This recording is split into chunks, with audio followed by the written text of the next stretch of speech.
they don't. Sometimes what seems like a good idea, making lilac syrup with kids, works out the way it might on a television segment or Pinterest, but more often it's imperfect, and sometimes it completely slides off the rails.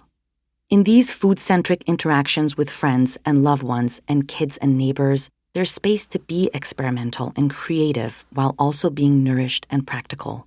It's all pretty low stress. We eat things and we love them or hate them, or find them fine enough, and then they're gone. The process of eating several times a day helps with this, like an endless ocean of waves breaking on the beach. When we eat, cook, and grow food, we are implicated in cycles of birth and germination and harvest, in community, in pleasure. For me, it is a way to be grounded and connected to participate directly in life, to nudge free of nuclear family structures and seek ones that are more supportive, less capitalistic. I often feel quite anxious about the world, worrying about climate change and drought and soil erosion and running out of the fossil fuels that ship our foods and create our fertilizers. But when I participate in these life cycles and connect with others who are working to seek solutions to these problems, my anxieties, like my hunger, can be temporarily allayed. Food has been a big part of my life for decades now, though it hasn't always been as charming as lilac lemonade. Starting in my teens, I spent 10 years working in food service. I worked at an organic bakery. I worked at a Subway. I worked at a small-town salad bar. I worked at Tim Hortons.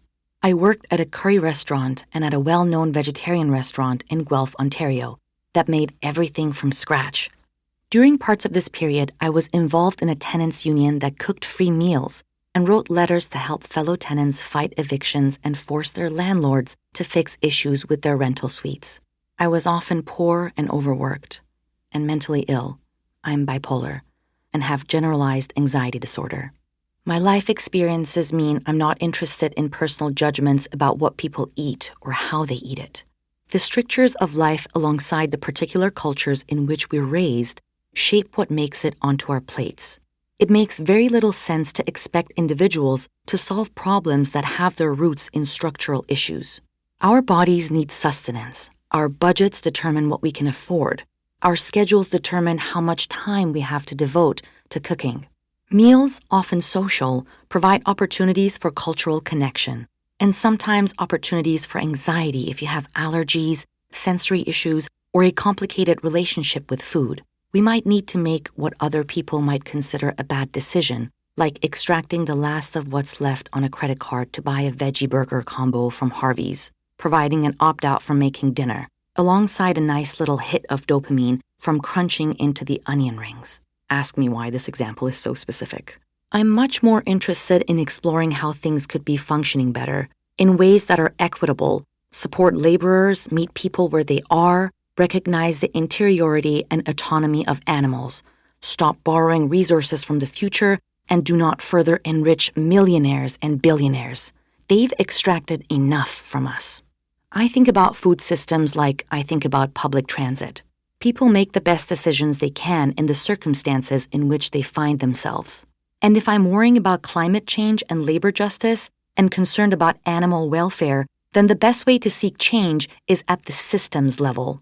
It would be great if everyone took the bus, but if the bus isn't accessible, doesn't run where you need it to go, and costs too much, ridership won't go up.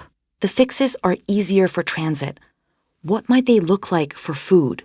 When I cook, I make hearty food, for subsistence, but just as importantly for pleasure, to keep myself alive and to enrich my life. My goal was to approach these essays from the same place I approach gardening, harvesting, and cooking, with curiosity, with optimism, and in community. What you won't find is much, if any, admonition about the consumption of beef or high-fructose corn syrup. No recommendation to eat food, not too much, mostly plants. Instead, I hope that sharing some of what I've been thinking about as I research and write and live and make lilac lemonade might be a way to extend the conversations I've been having with friends and family and cooks and farmers. And so, in the pages ahead, I'll combine journalism, cookery, and some horticulture in order to study the local and the systemic, the personal and the cultural, aiming to understand where we're coming from and where we could head.